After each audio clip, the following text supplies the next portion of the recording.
Hello guys, welcome to a brand new video on Tutorials Point. In today's video I'm going to teach you some easy steps on how you can delete all your reels at once on Instagram.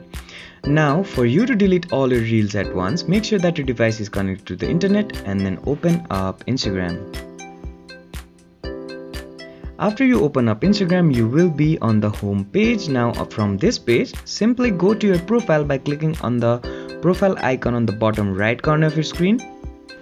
Once you do that, as you can see, there are 3 reels posted. So look at the reels you have posted and then click on the 3 lines on the top right corner of your screen. Now this settings and activity menu will appear.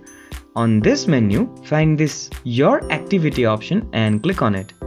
After you click on it, you will be redirected to this page. Now scroll down and find this reels option on the content you shared tab.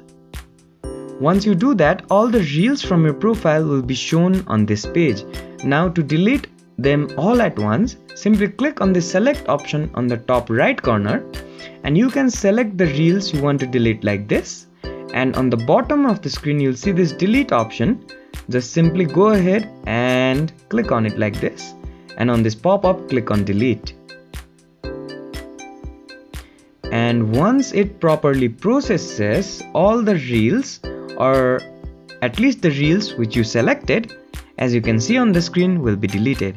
I hope this video helped you to delete all the reels at once. Don't forget to like, share and comment on the video, and do subscribe to the channel for more such amazing tutorials. Thank you for watching.